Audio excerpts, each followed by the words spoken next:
Dieu semblable à toi, jamais vu un Dieu comparable à toi. Merci pour ces moments merveilleux que tu nous accordes. Je proclame ta seigneurie et ta grandeur. Et je t'élève au-dessus de tout. Je prie que toi seul puisses régner en ces lieux. Sanctifie-nous par ta parole, car ta parole est la vérité. Saint-Esprit, parle-nous. Je ne veux pas parler par habitude, mais je veux que toute gloire te revienne. Au nom de Jésus, Amen. Que Dieu vous bénisse. Nous acclamons notre Dieu. Il est vivant. Gloire à Dieu. Soyez bénis.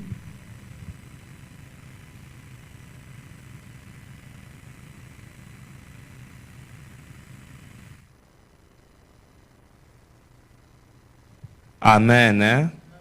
Que Dieu vous bénisse et qu'il vous accorde la paix. Amen. Dieu est tellement merveilleux. Aujourd'hui encore, nous allons continuer notre enseignement sur l'âme. Nous sommes en train de continuer les points concernant l'état d'âme. Je rappelle que nous avons parlé de la définition au point 1. Le point 2, c'est l'état d'âme. Le point 2.1, c'était quelques manifestations des états d'âme. 2.1.1, c'était le tourment dans l'âme. 2.1.1, c'était le tourment dans l'âme. 2.1.2, c'était l'impatience dans l'âme. Et aujourd'hui, 2.1.3, nous verrons la pression dans l'âme. Amen. Aujourd'hui, nous voyons la pression dans l'âme. Bien-aimés dans le Seigneur, je vous demanderai aujourd'hui de bien suivre cette bonne parole que le Seigneur nous donne. La pression dans l'âme. Nous avons vu avec vous l'histoire de Samson dans Juge chapitre 16 au verset 16. Comment est-ce que Delilah exerçait la pression sur Samson et qui a poussé Samson à dévoiler les secrets qu'il gardait dans son cœur. Et nous avons vu que ces secrets étaient connus que de trois personnes, c'est-à-dire le papa de Samson, sa maman et Samson lui-même. Mais la pression l'a poussé à devenir indiscret, et l'indiscrétion a fait que Samson a dévoilé les secrets. Mais aujourd'hui, nous voulons parler vraiment de la pression. Alors, c'est quoi la pression? Pour bien le comprendre, j'aimerais ici vous rappeler une définition importante par rapport à l'âme. Je vais survoler, mais juste c'est un rappel pour que nous puissions vraiment nous souvenir de l'âme. Écoutez, nous avons vu avec vous que l'âme, c'est le siège des sentiments, des émotions, c'est le siège des pensées positives, négatives. C'est dans l'âme aussi que réside votre comportement et vos attitudes. Alléluia.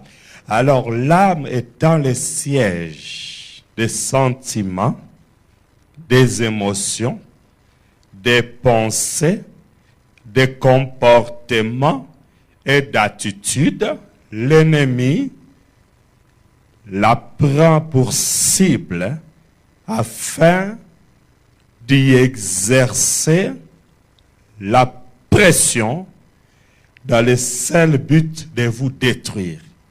C'est-à-dire, tel que vous êtes là, vous avez l'esprit, l'âme et le corps. Maintenant, qu'est-ce qui se passe? L'ennemi, quand il vous regarde, tout de suite, il voit votre âme. Il a fait la même chose avec Adam et Ève dans les jardins d'Éden. C'est-à-dire, il prend pour cible votre pression. En d'autres termes, il prend son arme et il calcule vraiment en direction de votre âme. Pourquoi? Parce qu'il a pour objectif, pour mission d'exercer la pression sur votre âme. Pourquoi? Parce qu'il sait que c'est dans votre âme que résident vos pensées. Il va exercer la pression morale, la pression dans vos pensées, la pression dans votre comportement. Il exerce la pression dans vos sentiments et dans le seul but de vous détruire.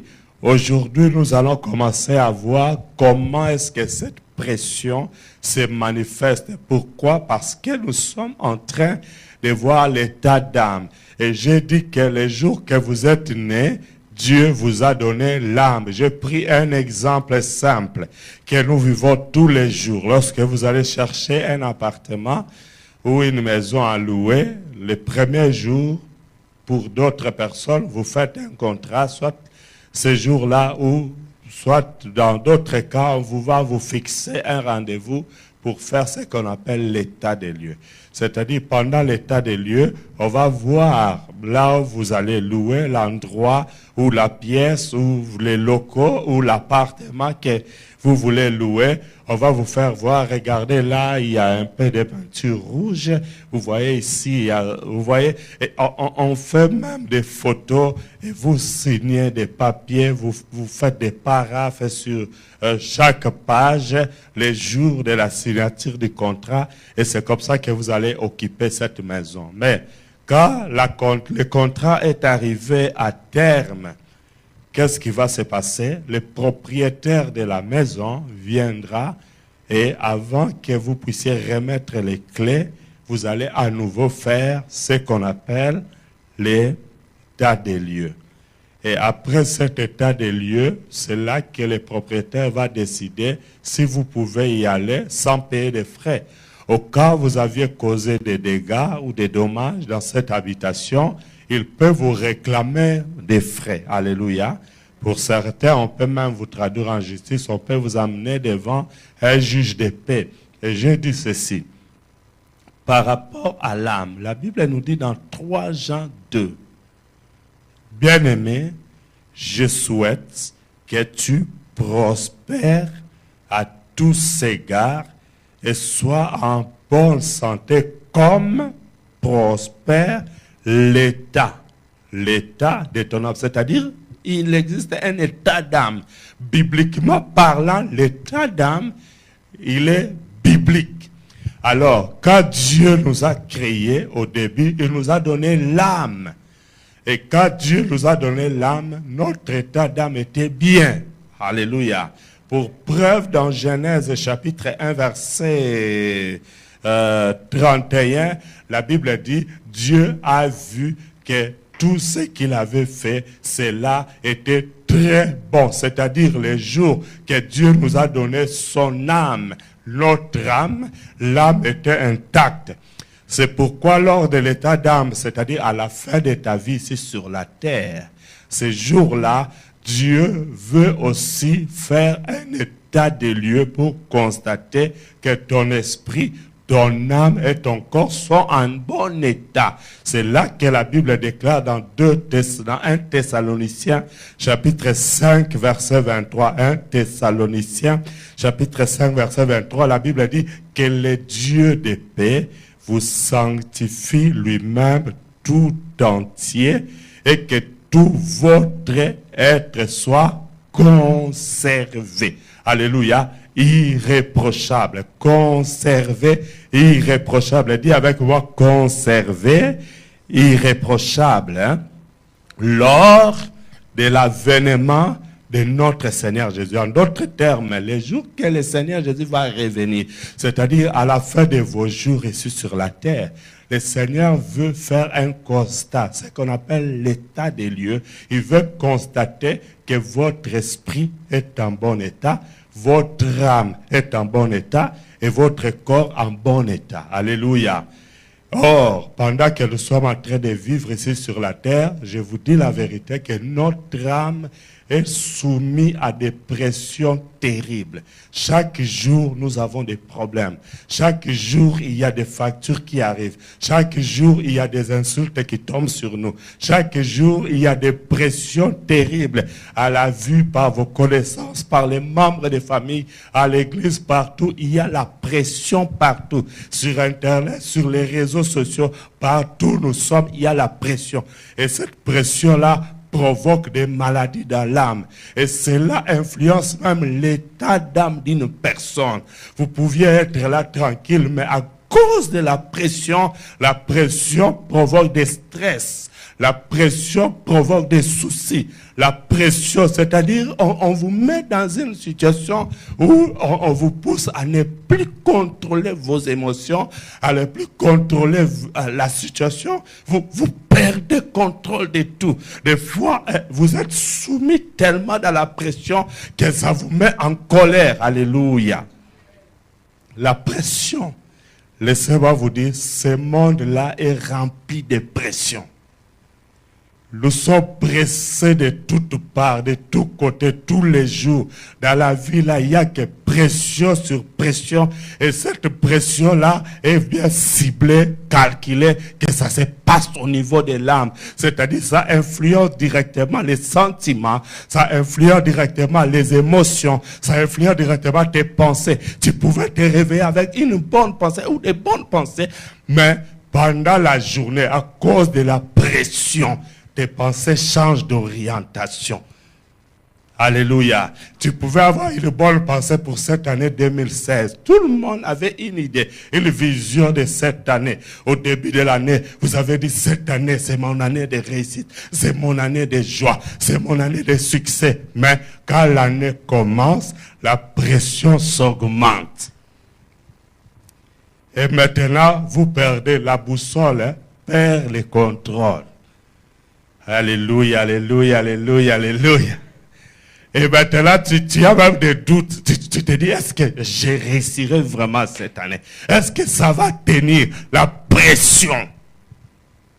C'est une zone de turbulence. Vous savez, quand vous êtes à bord de l'avion, vous décollez et voilà, vous êtes là tout en haut et maintenant vous commencez à survoler le territoire des fleuves, tout ça. À un certain niveau, il y a la pression, la zone de turbulence. Ça bouge, ça bouge, ça bouge. Et pendant ce moment-là, l'attitude à prendre, c'est d'attacher la ceinture et de s'asseoir.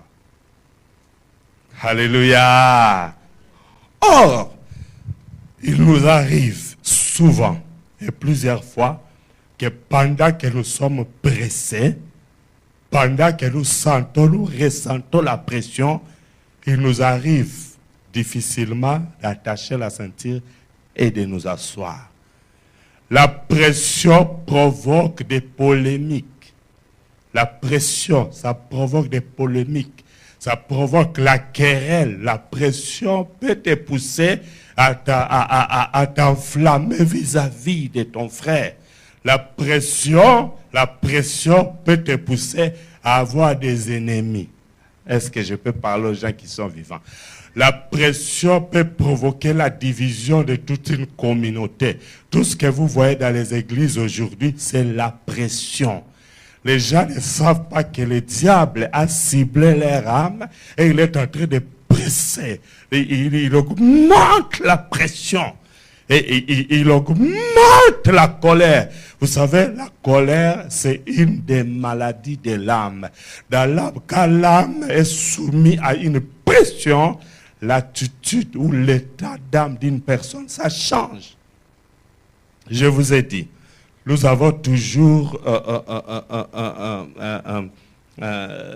dit par rapport à l'état d'âme, lorsqu'on nous parle de l'état d'âme, nous avons toujours une connaissance des fois erronée. C'est-à-dire que quand vous dites, est-ce que tu connais l'état d'âme de cette personne-là?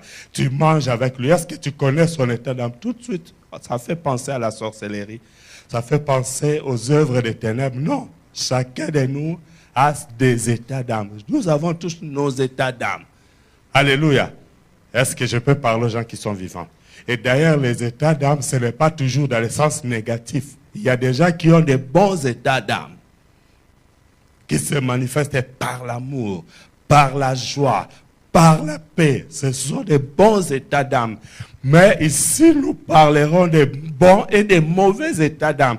Et là, je suis dans l'étape de vous expliquer les mauvais états d'âme qui provoquent des mauvaises manifestations dans notre vie. Une fois que nous comprenons cela, nous pouvons attacher nos ceintures, nous asseoir pour suivre les enseignements et continuer notre chemin avec le Seigneur jusqu'à ce que, quand le Seigneur reviendra, qu'il puisse constater que notre âme, esprit et corps est conservé en bon état.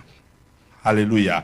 Cet enseignement consiste aussi à nous amener à marcher et à garder une vie de sanctification permanente afin de nous préparer un jour à vivre une vie éternelle avec le Seigneur au paradis. Si nous comprenons vraiment l'enseignement sur l'âme, ça nous aidera les jours que le Seigneur revient, que nous puissions partir avec. Ça va te pousser à être enlevé les derniers jours. Ça va te pousser à voir le Seigneur. Ça te poussera vraiment à savoir quelles sont les manifestations des états d'âme des personnes qui sont autour de vous. Et je vous ai dit que l'état d'âme, c'est quoi? L'état d'âme, c'est rien d'autre que les symptômes de plusieurs maladies de l'âme qui sont cachées à l'intérieur de nous. Vous savez, quand quelqu'un est malade, ça se manifeste par des symptômes. C'est-à-dire, vous pouvez ressentir des maux de tête ou la fièvre. Ce sont des symptômes. Mais à l'intérieur, il y a une maladie qui est cachée. Alléluia. Alors, l'état d'âme, c'est justement la manifestation de toutes ces maladies de l'âme qui sont cachées à l'intérieur de nous, que nous ne connaissons pas. Mais nous voyons cela par les états d'âme. Il y a d'autres personnes qui ont un état d'âme colérique, qui sont colériques. C'est leur état d'âme. Alléluia. D'autres, leur état d'âme se manifeste par la prostitution, par l'impudicité, par l'adultère. Nous allons le voir.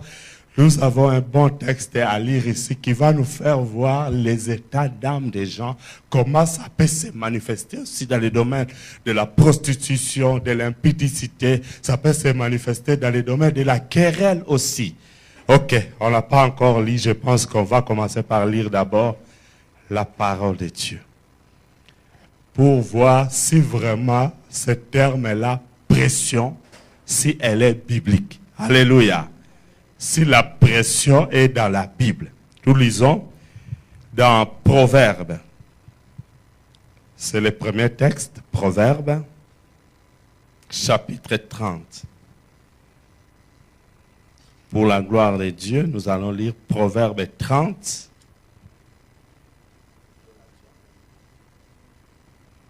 Proverbes chapitre 30, le verset 33. Proverbes 30, 33. Proverbe 30, verset 33. Amen. Car la pression du lait produit de la crème. Car la pression du lait. Car la pression du lait. Car la pression du lait. Soulignez pression.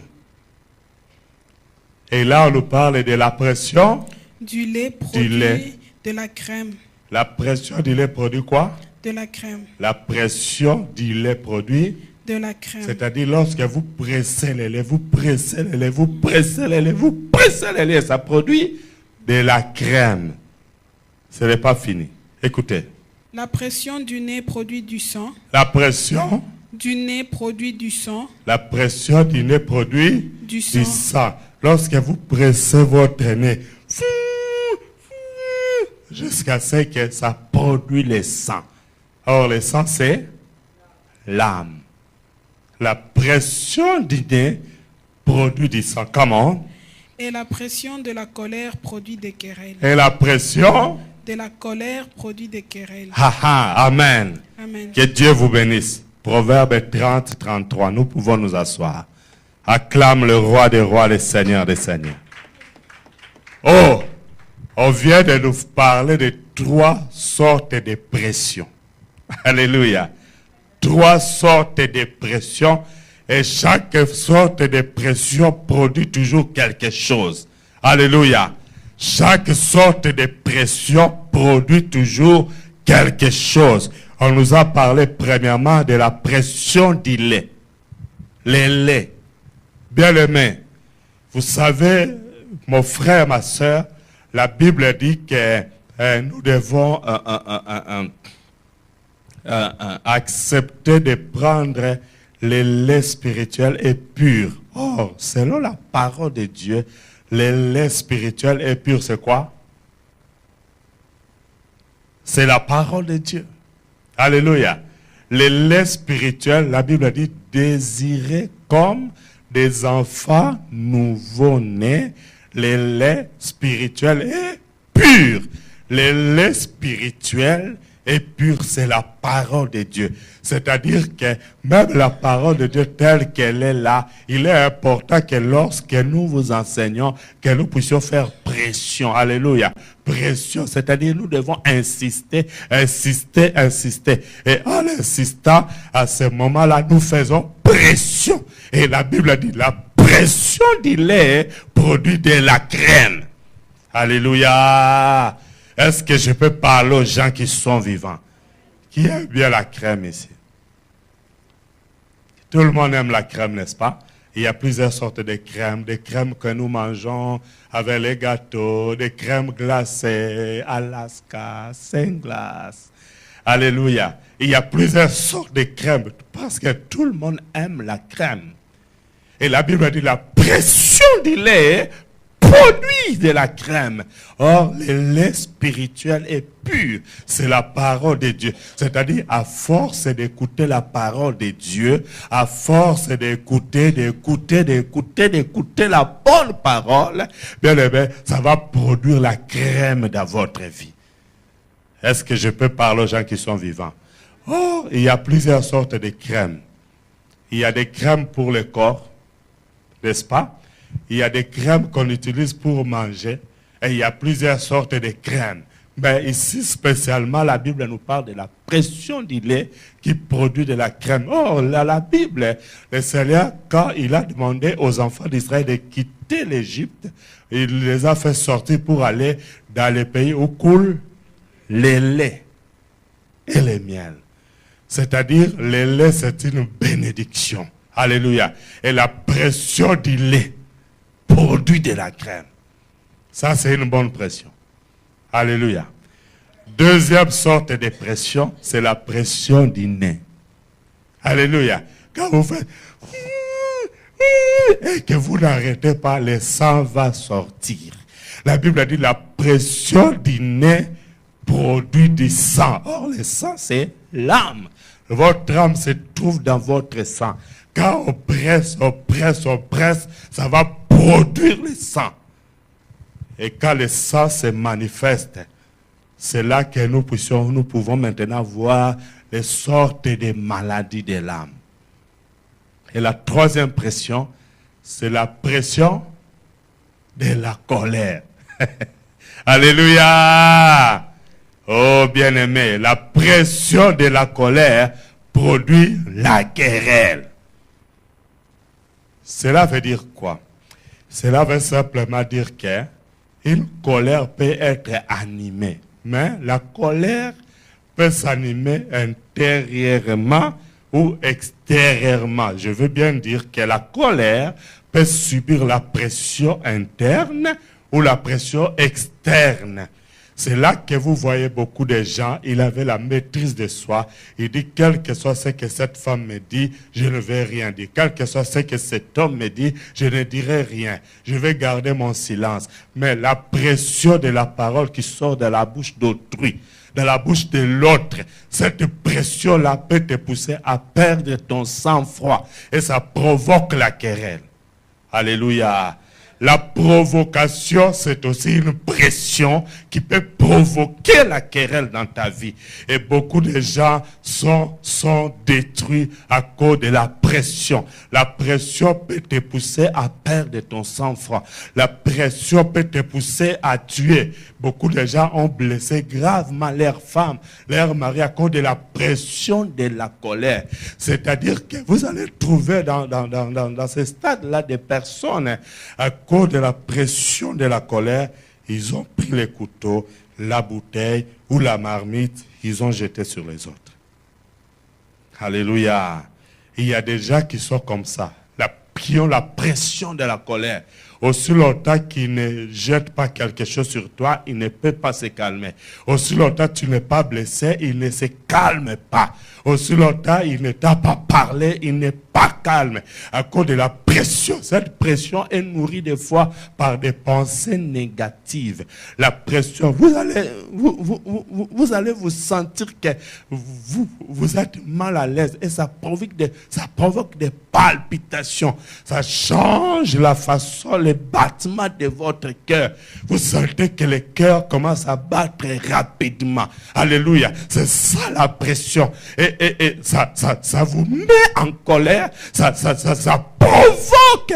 Et ça va changer même votre humeur.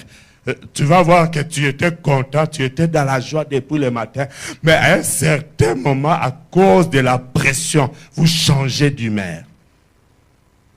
Alléluia. L'état d'âme d'une personne peut aussi changer à cause de la pression. Et nous avons vu dans Proverbes, chapitre 30, verset 33, il y a 3 sortes de pression. La première pression, c'est la pression du lait qui produit de la crème.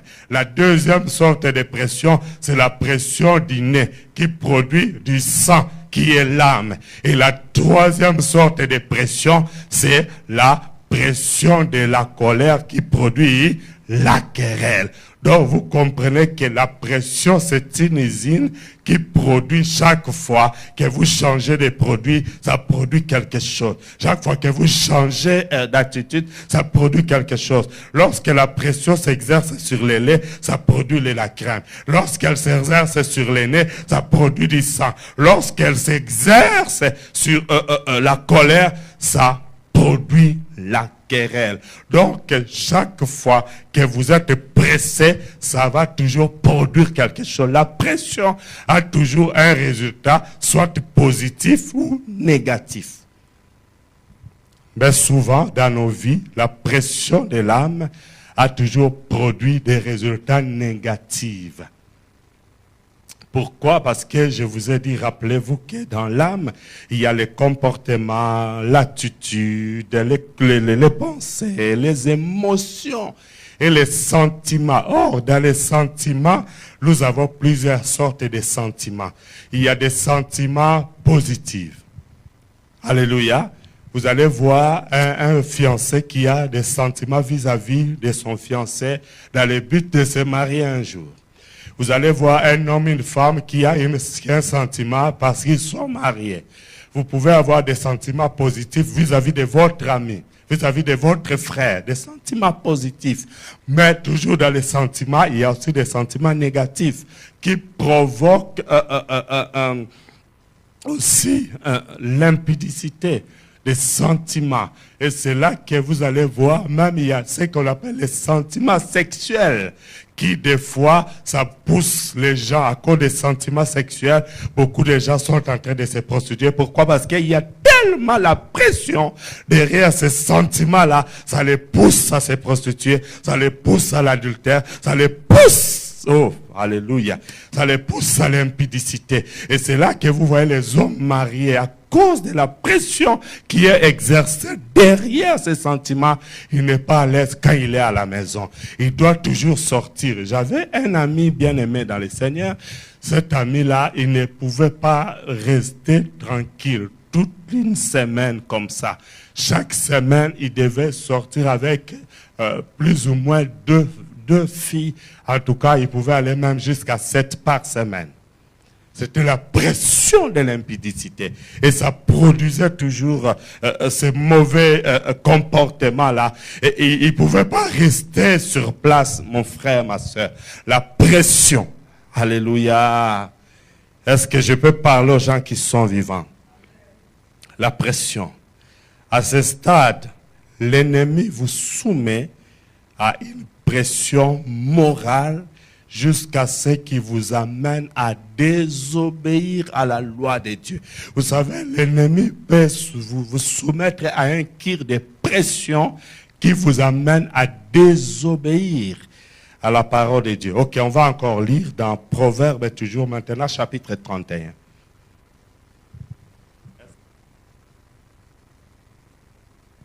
Proverbe 31, et nous commençons à partir de 1. Regardez bien. Nous irons jusqu'au verset 7, mais soyez attentifs. Écoutez ça. Proverbe 31. Parole du roi Lemuel, sentences par lesquelles sa mère l'instruisit. Écoutez ça, c'est la maman du roi qui? Lemuel. Alléluia.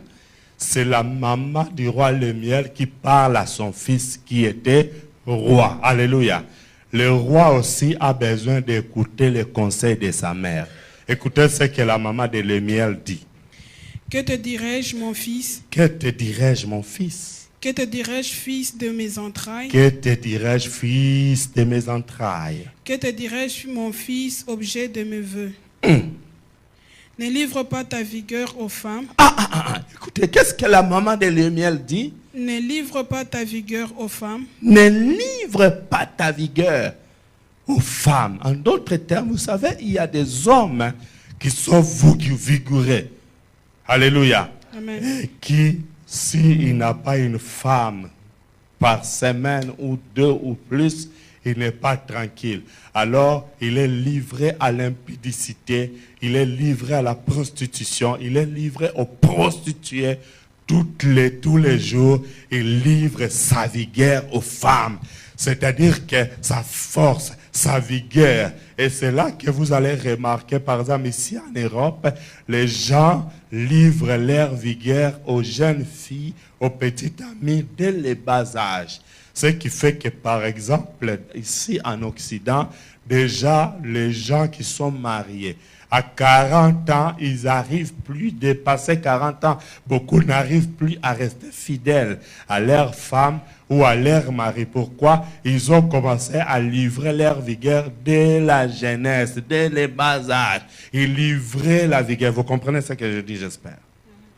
Amen, hein? Amen. Ils livraient leur vigueur, ils étaient tellement habitués aux caresses, aux tire-langues, aux relations sexuelles, qu'il a tellement connu beaucoup de partenaires. Les jours qu'il se retrouve avec un monsieur dans la maison ou une femme dans la maison, il est déjà fatigué. Alléluia. Il est déjà, merci, dégoûté des femmes, dégoûté des hommes. Pourquoi? Dès la jeunesse, il avait livré sa vigueur aux jeunes filles, aux femmes. Elle avait livré sa vigueur. Alléluia. Et on est fatigué. C'est là qu'on est fatigué des femmes, on est fatigué des maris. Et c'est ce qui provoque le divorce. Et vous voyez, le taux de divorce est vraiment énorme aujourd'hui. Surtout ici dans ces pays-là. Regardez bien les couples qui ont 40 ans ou plus, ils divorcent. Alléluia. Pourquoi? Parce que leur vigueur, ils ne sont plus forts. Je suis pasteur, je sais ce que je dis. Je reçois des rapports des couples catastrophiques. Je vous dis la vérité, chaque semaine, je règle les problèmes des couples entre 1, 2 ou 3 par semaine. Alléluia. Par semaine, je traite les problèmes des couples entre 2 et 3 par semaine. Cela veut dire que je sais ce qui se passe. Pourquoi? Parce que les gens sont dégoûtés de leurs femmes, ils sont dégoûtés de leur mari parce qu'ils ont commencé très tôt dans l'impudicité. Maintenant, il est fatigué. Il est dégoûté des hommes, elle est dégoûtée des hommes, il est dégoûté des femmes.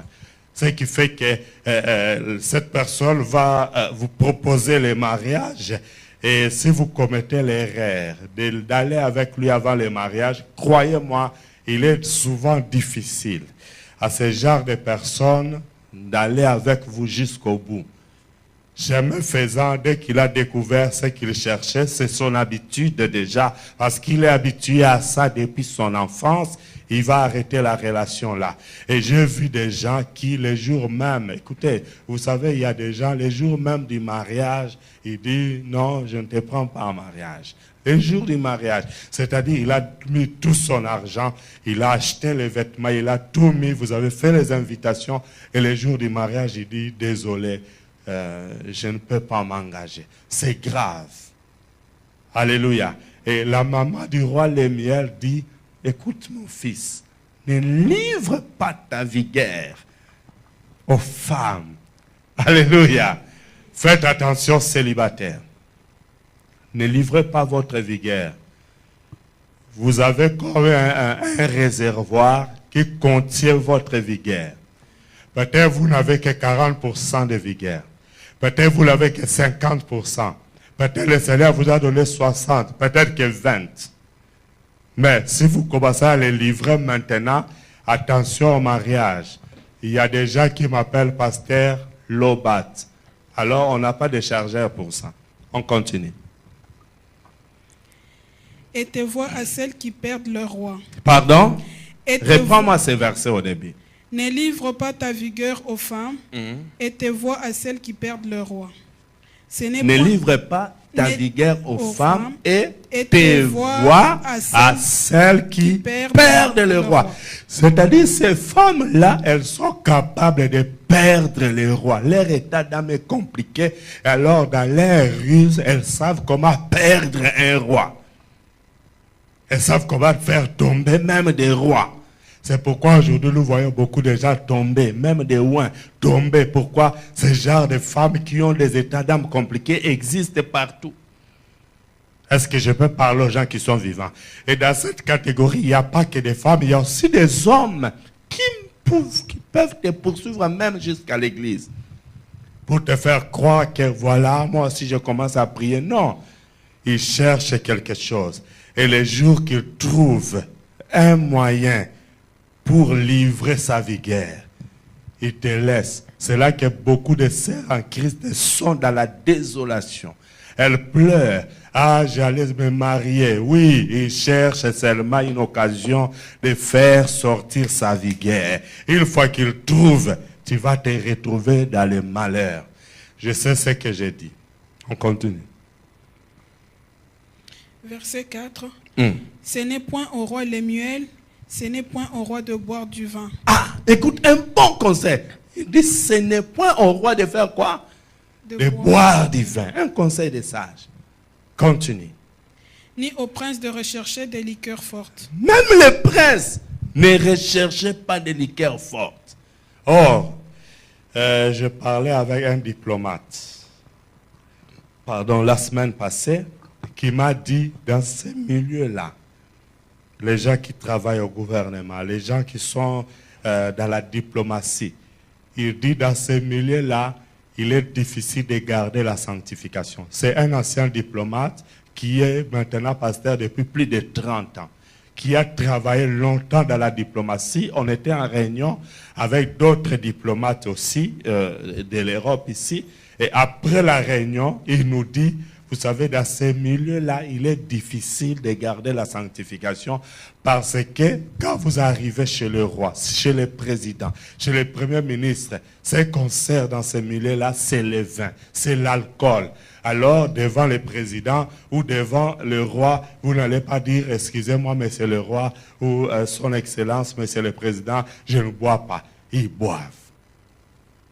Alléluia. Mais ici, la maman de Lémuel dit, ce n'est pas au roi de prendre le vin, ni au prince de liqueurs fortes. Pourquoi? Lisons. Verset 5. De peur qu'en buvant, ils oublient la loi. Ah! De peur qu'en buvant, ils oublient quoi? La loi. La loi. C'est-à-dire que les vins, les liqueurs fortes, l'alcool, ça vous pousse à oublier la loi de Dieu. Ça vous pousse à oublier ce que le Seigneur dit dans sa parole. C'est là que Noé a bu et il est allé se découvrir nu. Et cela a fait que son fils a vu sa nudité. Ça te fait perdre la raison. Vous voyez que le vin peut influencer négativement votre état d'âme. On continue. Comment? Verset 5. De peur qu'en buvant qu'ils oublient la loi et ne méconnaissent les droits de tous les malheureux. Et ne méconnaissent les droits de tous les malheureux. On va commencer maintenant à maltraiter les malheureux. Et c'est là ce que nous vivons aujourd'hui. Les plus riches maltraitent les plus pauvres. Pourquoi? Il y a aussi le vin quelque part. On continue. Écoutez ça. 6. Ah. Donnez des liqueurs fortes à celui qui périt. Pardon? Donnez des liqueurs fortes à celui qui périt. Ça c'est le plan maintenant de l'ennemi. L'ennemi dit quoi? Donnez des liqueurs fortes à celui qui périt. Si vous voyez quelqu'un qui périt, pour qu'il soit bien détruit, donnez-le les liqueurs fortes. Alléluia. Amen. Donnez les liqueurs fortes à celui qui périt. C'est aujourd'hui, regardez à Kinshasa, on appelle ça, je crois, si c'est Zododo, c'est ça, non? Hein? Les gens commencent à boire, quand ils boivent, ils s'endorment pendant 3 jours. Alléluia. Il boit, il est ivre pendant 3 jours, il dort. Un papa, imagine-toi, c'est un responsable qui a sa femme et ses enfants, il boit aujourd'hui, nous sommes quel jour là? Il va se réveiller après 3 jours. Quelle ivresse! C'est à Kinshasa maintenant. La Bible dit quoi? Reprends-moi ça. Reprends-moi ça. De peur qu'en buvant qu'ils Non. et ne méconnaissent le droit de tous les malheureux. Donnez des liqueurs fortes Donnez des liqueurs fortes à celui qui périt. Donnez des liqueurs fortes À celui qui périt. C'est-à-dire celui qui périt, pour qu'il périsse bien. Donnez-les les liqueurs fortes. Ils sont déjà dans la pauvreté. Et vous amenez des liqueurs fortes. Alléluia.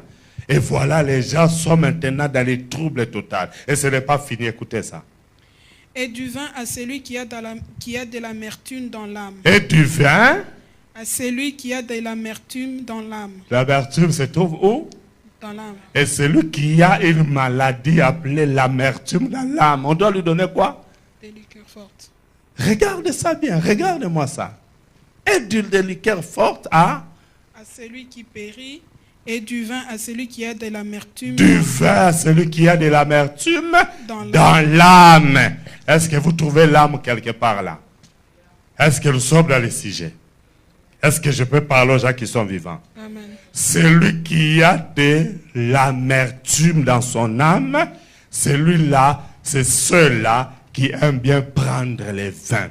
Pourquoi? Et ils disent, pour que je puisse oublier mes peines, pour que je puisse oublier ma situation difficile, que je boive. Beaucoup de gens sont tombés dans ce piège-là. Ton âme est déjà malade, et en plus tu ajoutes l'alcool, tu ajoutes le vin, soi-disant pour oublier. Écoutez-moi ça avant que je puisse développer. Écoutez ça. Le 7. Qu'ils boivent et oublient sa pauvreté. Qu'ils boivent et oublie sa pauvreté et qui ne se souvient plus de ses peines. Qu'il ne se souvienne plus de ses peines. De quoi? De ses peines. La peine, c'est quoi? La peine, c'est la punition. C'est-à-dire la punition est là, mais toi tu bois. Dans ton ivresse, momentanément, tu vas oublier ton problème. C'est vrai, apparemment. Mais quand tu vas redevenir normal, les problèmes sont là, la punition est là, les conséquences sont là. Mais à moins qu'après ton ivresse, que tu sois encore bien. Il y a d'autres qui sont allés boire parce qu'ils avaient des soucis de la vie, ils avaient des problèmes avec leur femme, avec l'État ou avec des factures. Il est parti boire. En rentrant, il a pris le volant et accident, il est parti. Aller simple sans retour et en enfer. Est-ce que je peux parler aux gens qui sont vivants?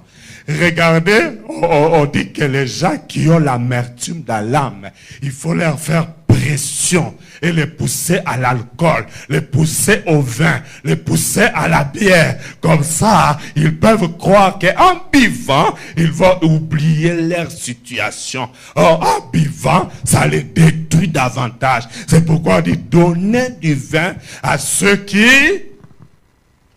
ont de l'amertume dans l'âme. Alléluia. Amen. Et les liqueurs fortes à qui? Au-dessus? À ceux qui ont... À ceux qui périssent. Qui périssent. Qui périssent. Alléluia. Amen. Bien-aimés dans le Seigneur, regardez-moi bien ces versets. La pression est exercée aux gens, surtout si dans ta vie, tu peux t'asseoir, que Dieu te bénisse. Bien-aimé, surtout si dans ta vie, tu as déjà goûté à la bière. Tu as déjà goûté, je ne vais pas citer les noms, vous connaissez. Tu as déjà goûté. Maintenant, les gens qui ont déjà fumé, ou les gens qui boivent, bien aimé, il y a une certaine pression qui est exercée dans leur âme, au point qu'après avoir bu, quand tu lui parles de la parole de Dieu, il prend en dégoût la bière, il prend en dégoût la cigarette, il prend en dégoût l'impudicité, il prend en dégoût sa vie de péché, de vol. Après avoir écouté la parole, pendant qu'on prêche, il prend en dégoût. Mais après la prière, la pression est exercée à nouveau sur son âme. La pression est exercée. Et vous allez voir cette personne qui se met encore à fumer, à boire, à se méconduire. Et vous retournez dans les comportement que vous aviez avant d'écouter la parole de Dieu. Et ça, c'est justement votre état d'âme. Il y a un problème dans votre âme. Votre état d'âme, quand on prêche la parole de Dieu, tu te retrouves et tu prends la décision pendant qu'on prêche. Tu prends un dégoût de la situation. Mais après la prière, après les enseignements, voire même des fois les mêmes jours, tu tombes dans les mêmes choses. C'est ça ton état d'âme. La pression est exercée dans ton âme au point que ça te pousse à revenir aux mêmes choses, aux mêmes messieurs, à la même femme, dans l'adultère, dans l'impudicité, dans le mensonge. La pression est exercée et l'ennemi a pris en otage ton âme. Il y exerce la pression, et la Bible déclare la pression du lait produit de la crème, la pression du nez produit du sang, et la pression de la colère produit la querelle. La pression, alléluia, la pression influence votre état d'âme. Et aujourd'hui, l'âme est pressée de toutes parts. Est-ce que je peux parler aux gens qui sont vivants aujourd'hui? L'âme subit des pressions terribles. Aujourd'hui, beaucoup de gens se sont retrouvés polygames. Vous savez pourquoi? La pression de l'Internet. Il y a aussi la pression de l'Internet. La pression de Facebook. La pression de Twitter. La pression de YouTube a fait que beaucoup de gens ont quitté les églises. La pression de YouTube. Parce qu'aujourd'hui, avec YouTube, tout le monde a un studio virtuel, n'est-ce pas? Tout le monde a une chaîne de télévision virtuelle. Et là, vous allez voir des gens, ils prennent son webcam, parce que c'est sur le téléphone, le smartphone. C'est aussi une façon que l'ennemi utilise pour te faire pression. Alors, il se filme. Ah,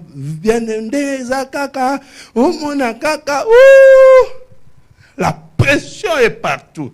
Et la personne va poster sur Internet toutes ces bêtises. Et les gens regardent aujourd'hui des images compliquées. Pourquoi? À cause de la pression. L'ennemi est en train de mettre la pression dans les âmes des gens afin de vous préparer à beaucoup pécher toute la journée, à beaucoup pécher et de vous amener en enfer. La pression de l'Internet, la pression des réseaux sociaux. Oh bien-aimé, une histoire malheureuse. Je reçois quelqu'un qui me dit, dans son couple, ça ne va pas. Pourquoi? Parce que, soi-disant, un des partenaires dans ce couple a découvert son ancien, alléluia, sur Facebook. La pression de Facebook a fait que maintenant, il a oublié. C'est lui qui l'a pris en mariage, alors maintenant, Facebook. Est-ce que je peux parler aux gens qui sont vivants? La pression est en train de détruire beaucoup de gens. Aujourd'hui, tu vas apprendre à attacher un peu la ceinture et à dire je ne bouge pas. Malgré la pression, Dieu a besoin de mon âme. Je dois garder mon état d'âme intact.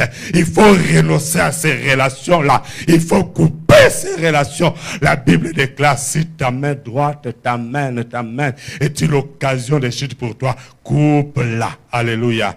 Mieux vaut pour toi d'entrer au paradis avec une seule main que d'en avoir deux et se retrouver en enfer. Alléluia.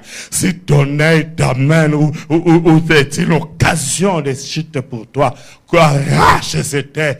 Mieux vaut pour toi entrer au paradis avec un seul œil que d'en avoir deux et te retrouver en enfer. Est-ce que avez-vous déjà quelqu'un qui a arraché ses yeux? Avez-vous déjà vu quelqu'un qui a coupé sa main? Parce que ce n'était pas, à vrai dire, la main et les yeux. C'est des relations.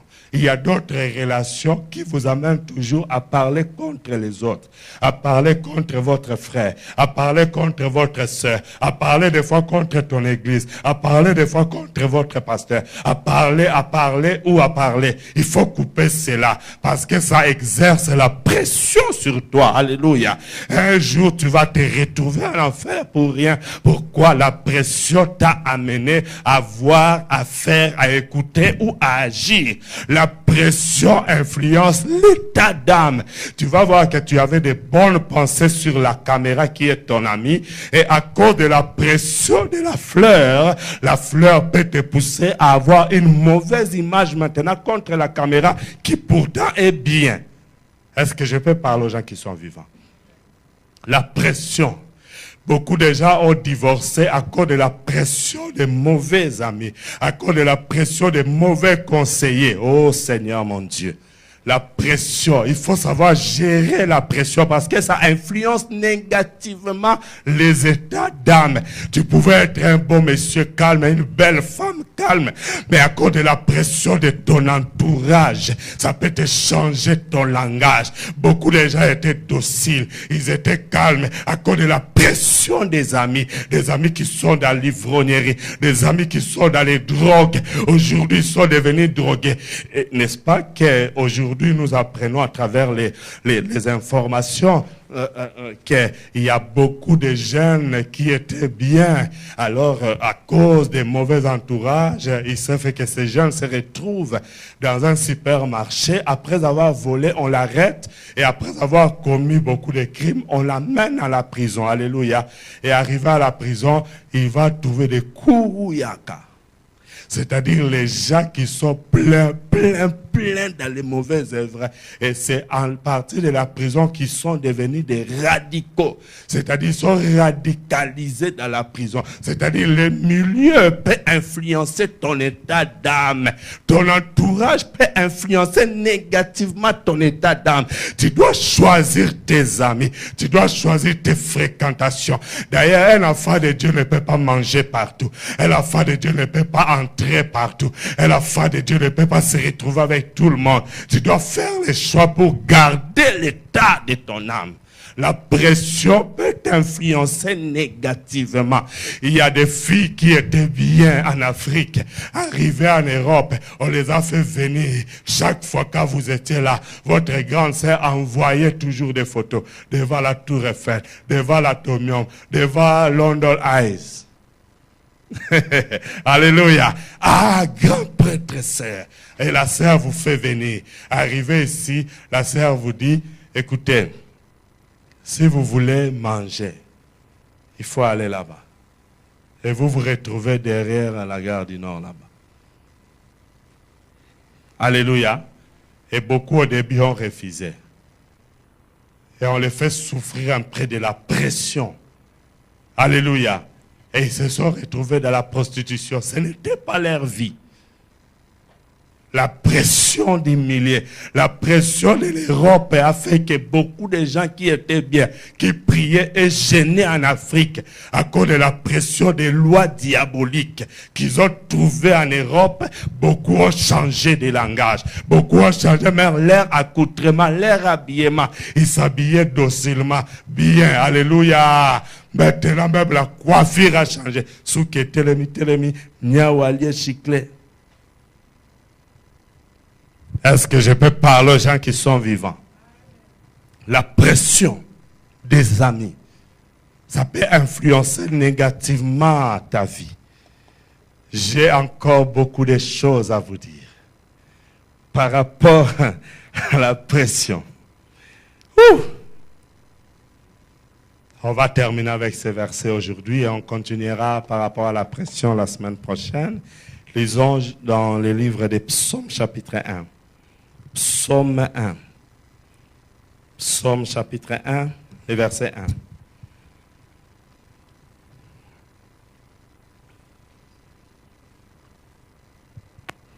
Oh Seigneur, fais-nous grâce. Comment?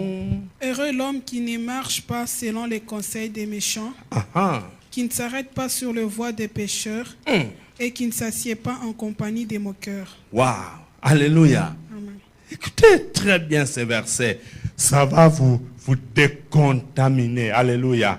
Ça va vous aider à sortir de toute pression négative qui amène captive votre âme, qui vous amène dans le péché, qui influence votre état d'âme. Alléluia. Écoutez ici, la Bible dit, heureux l'homme qui ne marche pas selon les conseils des méchants. Heureux l'homme qui ne... Psaume chapitre 1, verset 1. Psaume chapitre 1, verset 1. Heureux l'homme qui ne marche pas selon les conseils des méchants. Alléluia. La Bible dit, quand est-ce que tu seras heureux? Quand est-ce que tu seras heureux? Et lorsque tu marches maintenant selon les conseils des méchants, tu seras comment? Malheureux. Et beaucoup de gens sont malheureux, mais ils ne savent pas pourquoi. Vous êtes malheureux parce que vous faites justement le contraire de ce psaume chapitre 1, verset 1.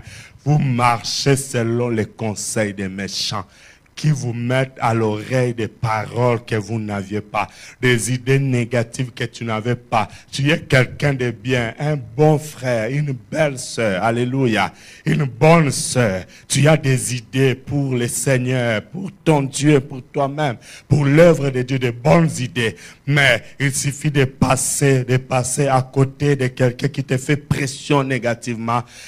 Bien-aimé, tu peux te retrouver que l'âme change la façon de voir les choses. Alléluia.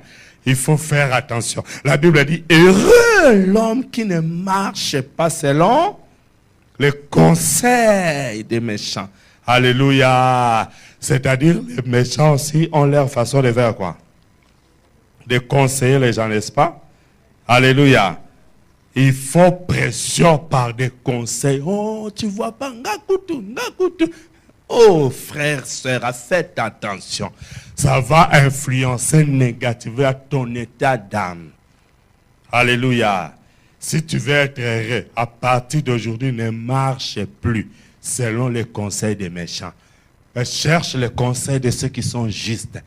Vous savez, un bon enfant de Dieu qui veut évoluer, qui veut réussir dans la vie, toute sa vie, et qui veut vivre longtemps dans les bonheurs jusque dans l'éternité, c'est quelqu'un qui doit chercher à s'entourer de ceux qui l'encouragent à marcher dans la crainte de Dieu, à suivre le chemin du Seigneur. Ne te fatigue pas d'avoir autour de toi des amis qui t'appellent pour venir à la prière, qui t'encouragent. Oh, pourquoi tu n'étais pas là? Viens un peu à la prière. Ces gens-là, ils t'aiment.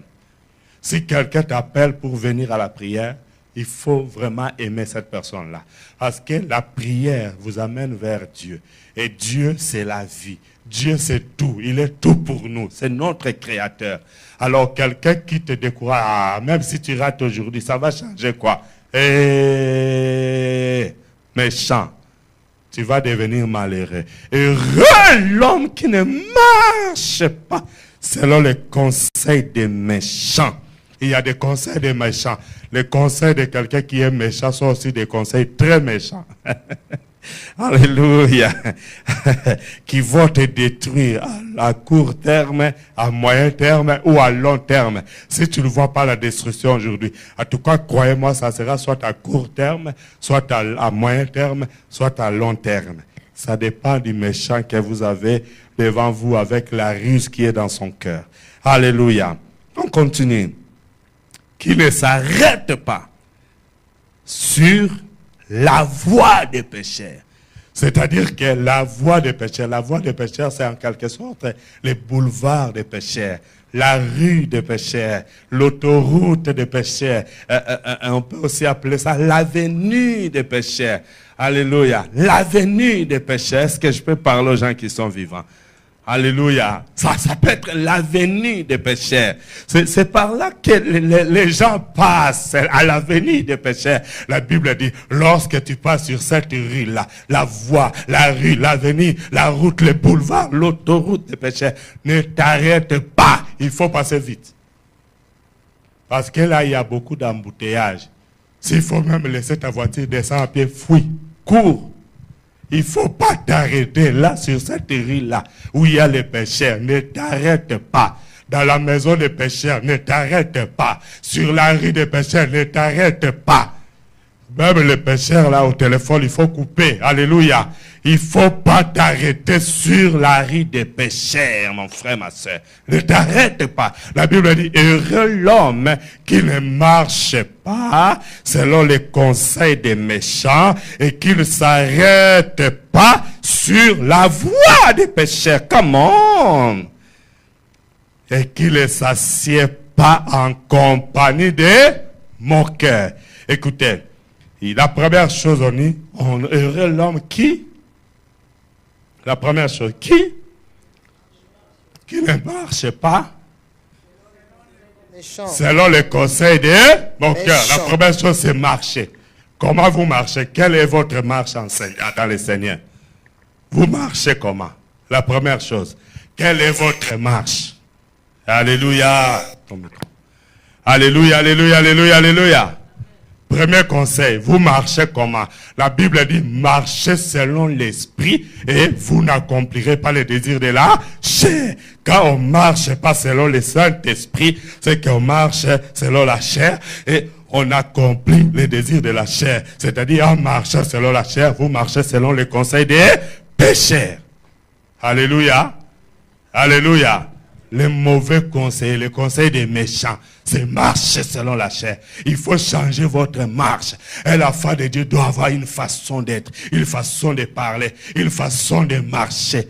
Alléluia. Quand tu as vraiment reçu le Seigneur, même ta démarche, sa façon de marcher, ta façon d'être, ton état d'âme va être influencé par le Saint-Esprit. Alléluia. La deuxième chose, la Bible déclare, la Bible dit, et qu'il ne s'arrête pas sur la voie des pécheurs. La deuxième chose, ne vous arrêtez pas sur la rue, sur l'avenue, sur les boulevards, sur l'autoroute des pécheurs. Ne t'arrête pas sur cette rue-là, on ne s'arrête pas. Je vais vous dire quelque chose. Écoutez bien ces conseils. Écoutez ces conseils. Savez-vous que lorsque vous êtes un chauffeur, aujourd'hui j'ai demandé à maman Esther, chauffeur à moi c'est la française, Annie. Chauffeur, le terme chauffeur, mais le chauffeur féminin en français.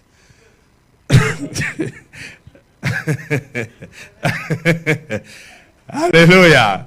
Bon, il y a certains qui vont dire chauffeuse. Bon, l'article dépend de celui qui l'emploie. Je passe. Alléluia. La Bible dit, heureux l'homme qui ne s'arrête pas sur la voie des pécheurs. Alléluia. Les pécheurs ont une voie, ils ont une rue. La rue du péché. Les boulevards du péché. L'autoroute du péché, l'avenue du péché, ne passez pas. La Bible dit, quand tu arrives sur cette avenue-là, sur cette rue-là, sur ces boulevards-là, ne t'arrête pas. Place où on a bakangara freiner. Il ne faut pas freiner. Là, on ne freine pas, on accélère. Il faut accélérer. Quand tu arrives sur la voie des pécheurs, là, il n'y a pas de frein. C'est l'accélération seulement. Il faut accélérer. Pourquoi? Parce que si tu t'arrêtes, ne fût-ce qu'une seconde, tu peux perdre ta vie. Et beaucoup d'assassins, vous savez ce qu'ils font. Je vais vous donner ce conseil.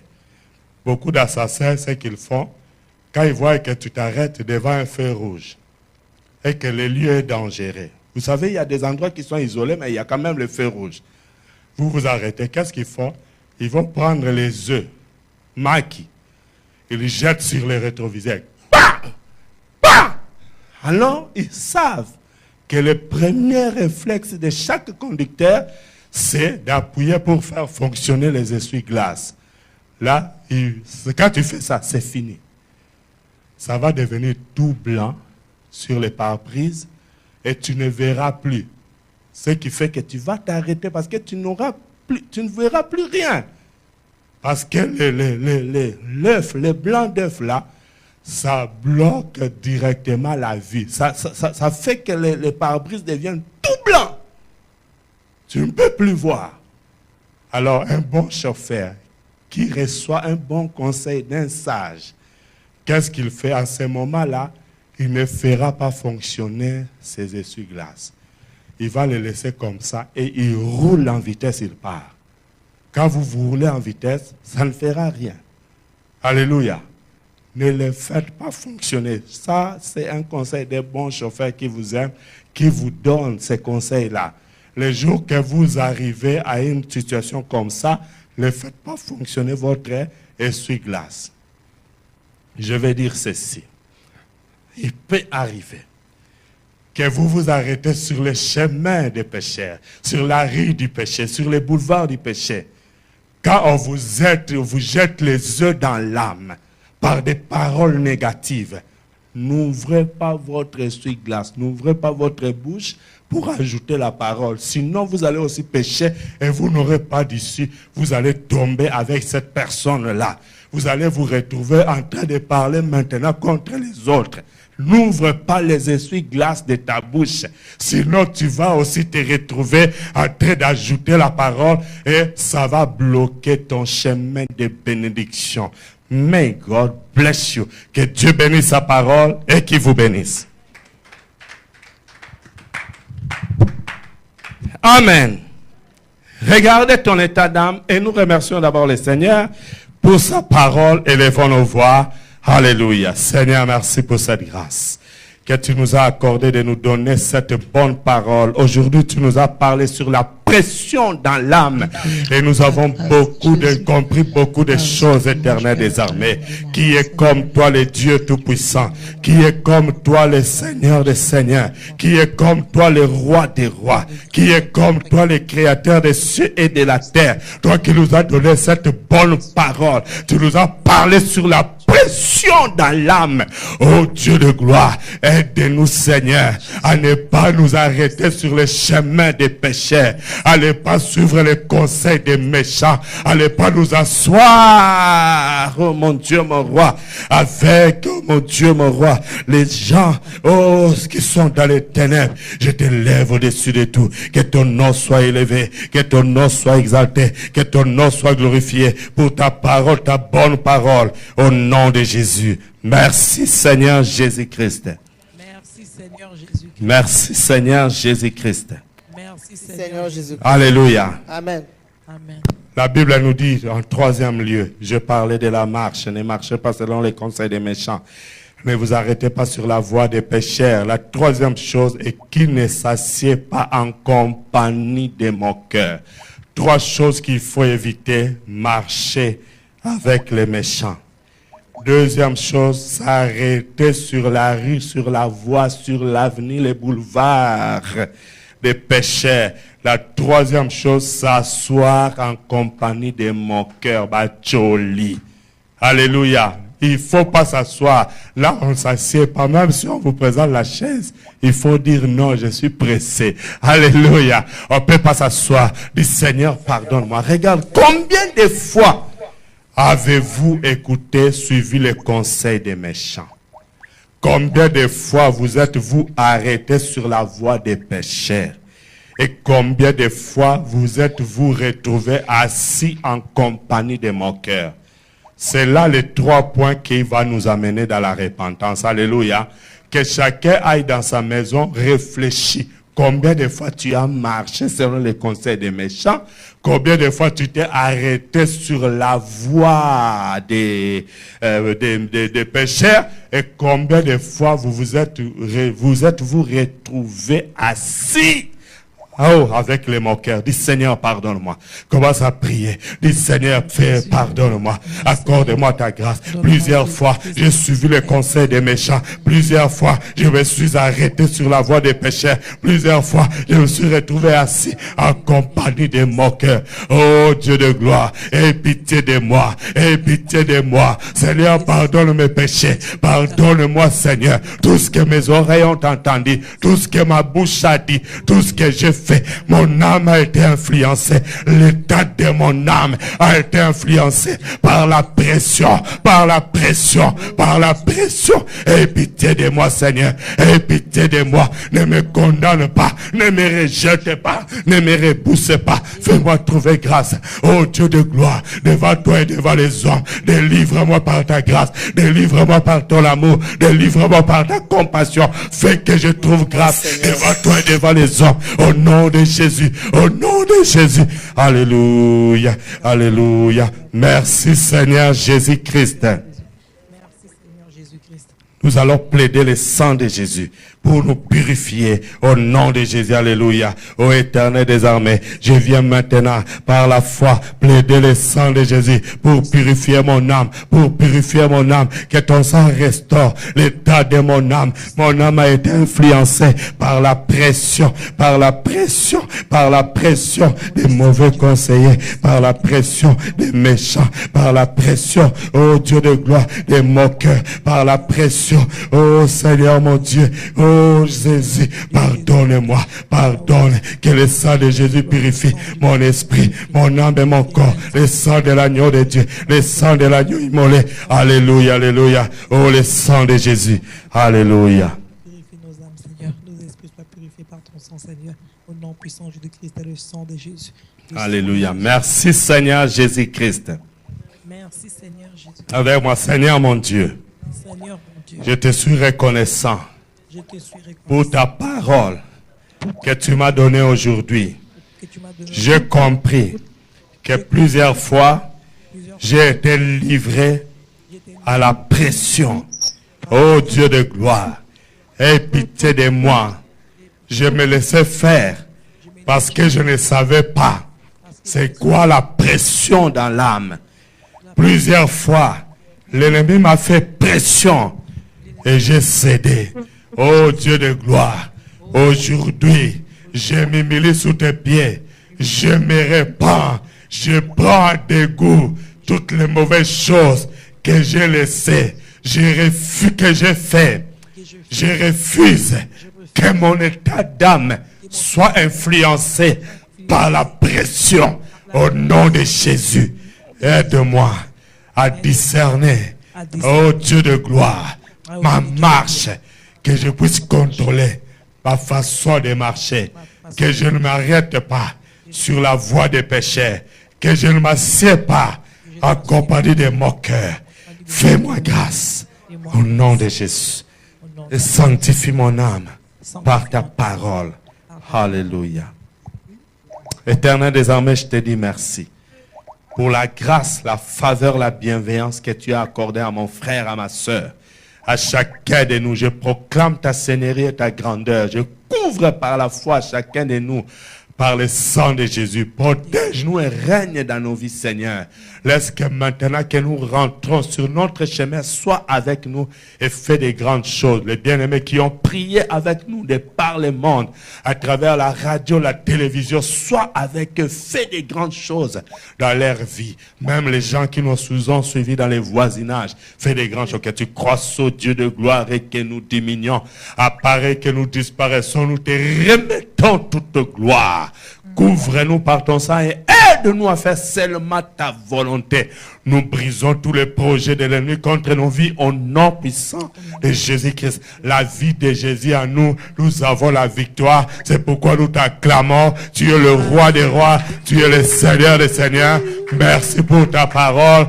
Bénis ton instrument que tu t'es servi pour nous parler aujourd'hui. Oh Dieu de gloire, je ne suis rien sans toi. Je te remets toute la gloire. Que tu crois au Dieu que je diminue. Apparaît que je disparais. Je t'aime, Adonai.